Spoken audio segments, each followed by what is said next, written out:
कस्बा भुसावर के सामुदायिक स्वास्थ्य केंद्र पर सरकार के निर्देशानुसार कृष्णा डायग्नोस्टिक लिमिटेड द्वारा संचालित लैब में लगातार हो रही असुविधाओं को लेकर मरीजों में भारी रोष देखने को मिल रहा है, जिसकी सूचना पर सीएससी के प्रभारी डॉक्टर हजारीलाल ने निरीक्षण किया और विभिन्न अनियमितताएं पाए जाने पर कृष्णा डायग्नोस्टिक लिमिटेड को पत्र लिखकर तुरंत सुविधाएं मुहैया करवाने को लेकर निर्देश दिए।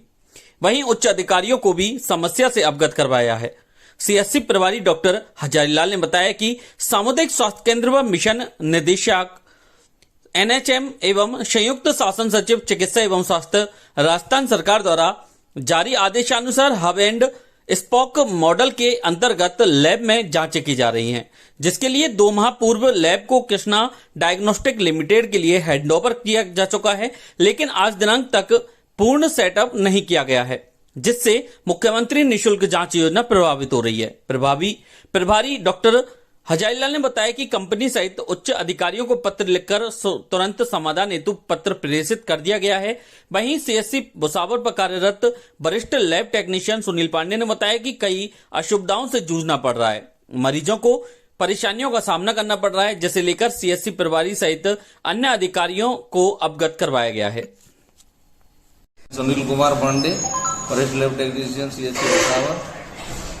कृष्णा डायग्नोस्टिक लिमिटेड पुणे की तरफ से जो यहाँ प्राय उस लैब चल रही है भुसावर में, उनकी तरफ से कोई अभी प्रॉपर व्यवस्था नहीं है। यहाँ मरीजों की कतार लगी हुई है, असुविधाओं का सामना हमको करना पड़ रहा है।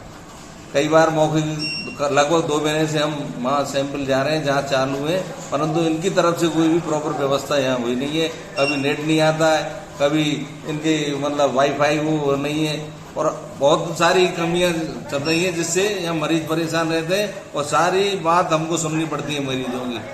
आगामी 2-3 दिन में अगर ये व्यवस्था नहीं हुई तो हम यहाँ काम बंद कर देंगे। भुसावर सीएससी भुसावर पर कृष्णा डायग्नोस्टिक से जो लैब चल रही है, स्थापित है, उसमें बहुत सारी खामियां पाई गई, जिसके लिए हमने कृष्णा डायग्नोस्टिक को लेटर लिख दिया है और आगामी समय में जो भी उचित होगा कार्रवाई की जाएगी।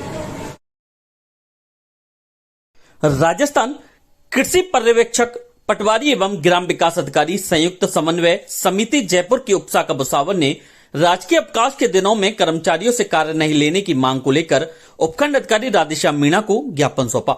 ज्ञापन में कर्मचारियों ने कहा कि वर्ष 2008 से राज्य सरकार द्वारा कर्मचारियों की कार्य क्षमता में सुधार करते हुए 5 दिवसीय कार्य व्यवस्था लागू की गई थी, जिससे कर्मचारियों को पारिवारिक एवं सामाजिक जीवन के लिए पर्याप्त समय मिल सके।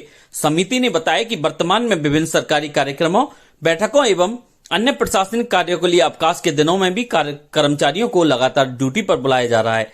इससे कर्मचारियों के मानसिक एवं शारीरिक स्वास्थ्य पर प्रतिकूल प्रभाव पड़ रहा है तथा उनकी कार्यक्षमता भी प्रभावित हो रही है। ज्ञापन में कहा गया कि अन्य कई सरकारी कार्यालयों में अवकाश के दिन कार्य लेने पर कर्मचारियों को क्षतिपूर्ति अवकाश दिया जाता है, जबकि इन कर्मचारियों के लिए ऐसी कोई व्यवस्था नहीं है। इसके कारण कर्मचारियों को अतिरिक्त कार्यभार का सामना करना पड़ रहा है। समिति ने विशेष रूप से ग्रामीण क्षेत्रों में कार्यरत पटवारियों, ग्राम विकास अधिकारियों एवं कृषि पर्यवेक्षकों की समस्याओं का उल्लेख करते हुए कहा कि अवकाश के दिनों में लगातार कार्य लेने से उनका पारिवारिक और सामाजिक जीवन प्रभावित हो रहा है। कर्मचारियों ने मांग करते हुए कहा कि शनिवार, रविवार एवं राजकीय अवकाश के दिनों में आपातकालीन सेवाओं को छोड़कर अन्य किसी प्रकार की बैठक, प्रशिक्षण, सर्वेक्षण, शिविर या विभागीय गतिविधियां आयोजित नहीं की जाएं। समिति ने चेतावनी दी कि यदि अवकाश के दिनों में कार्य करवाने संबंधी आदेश जारी किए जाते रहे तो कर्मचारी ऐसे आदेशों का सामूहिक रूप से विरोध करेंगे। ज्ञापन पर पटवार संघ, कृषि पर्यवेक्षक संघ एवं ग्राम विकास अधिकारी संघ के ब्लॉक पदाधिकारियों सहित समिति सदस्यों एवं पदाधिकारियों के हस्ताक्षर मौजूद हैं। खेडली मोड़ वन विभाग की टीम ने उपवन संरक्षक भरतपुर के निर्देशन एवं क्षेत्रीय वन अधिकारी नदवई के मार्गदर्शन में अवैध रूप से परिवहन की जा रही नीम की हरी लकड़ी के विरुद्ध कार्रवाई की गई। वन विभाग के नाका खेडली मोड़ दल ने एक किसान बुग्गा जुगाड़ वाहन को रोककर जांच की, जिसमें हरी नीम की लकड़ी भरी हुई पाई गई। वन विभाग द्वारा वाहन एवं लकड़ी को जब्त कर अग्रिम कार्रवाई हेतु पुलिस थाना भुसावर में खड़ा कराया गया है। इस कार्रवाई में वनपाल नाका खेडली मोड़ रेणुवाला मीणा, वन रक्षक आकाश, वन रक्षक धर्मयुग, वन रक्षक परशुराम, वन रक्षक शिवराम तथा वन्य जीव प्रेमी सहित अन्य सहयोगियों की महत्वपूर्ण भूमिका रही। महाराजा सूरजमल कृषि महाविद्यालय रहीमपुर पर पादप परजीवी सूत्रकृमि प्रबंधन पर एक दिवसीय कार्यशाला का आयोजन किया गया। मुख्य वक्ता महाविद्यालय के डीन डॉक्टर उदयभान सिंह ने कहा कि सूक्ष्म आकार का सूत्रकृमि नंगी आंखों से नहीं, लेकिन फसलों में रोग लक्षणों के आधार पर इसे पहचाना जा सकते हैं। इसके लक्षण पोषक तत्वों की कमी के लक्षणों से मिलते जुलते होते हैं।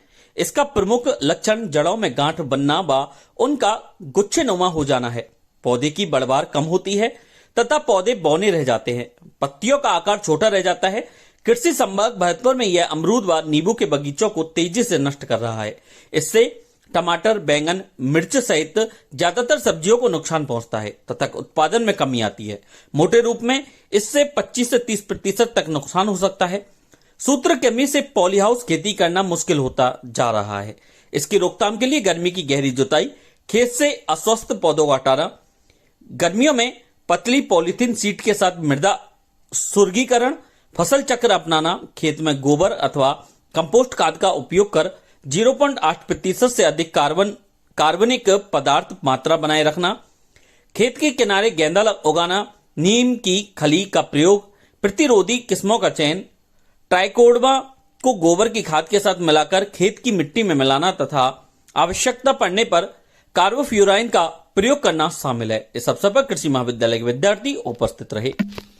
कृषि महाविद्यालय रहीमपुर पर ग्रामीण उद्यमता कृषि विकास योजना के अंतर्गत सूत्रकृमि का फसलों में प्रबंधन विषय पर एक कार्यशाला का आयोजन किया गया। सूत्रकृमि बहुत सूक्ष्म होते हैं और ये नंगी आंखों से दिखाई नहीं देते हैं, लेकिन ये फसलों को बहुत नुकसान पहुंचाते हैं। करीब 25-30% नुकसान निमेटोड या सूत्रकृमि के कारण हो सकता है। विशेषकर जो भरतपुर कृषि संभाग है उसमें नींबू और अमरूद के बगीचे नष्ट होते जा रहे हैं निमेटोड के कारण, और पॉली हाउस खेती करना भी बहुत मुश्किल हो रहा है। इसके लक्षण जो है ऊपर से यदि देखें तो जो पानी की कमी या पोषक तत्वों की कमी के लक्षणों से मिलते जुलते दिखाई देते हैं। पौधे बौने रह जाते हैं, पौधों की पत्तियां छोटी रह जाती हैं। मुख्य लक्षण इसका जड़ों में दिखाई देता है। जड़ें गुच्छेदार होती हैं और जड़ों में गांठें पड़ जाती हैं। इसके प्रबंधन के लिए हमें गर्मी की जुताई करनी चाहिए।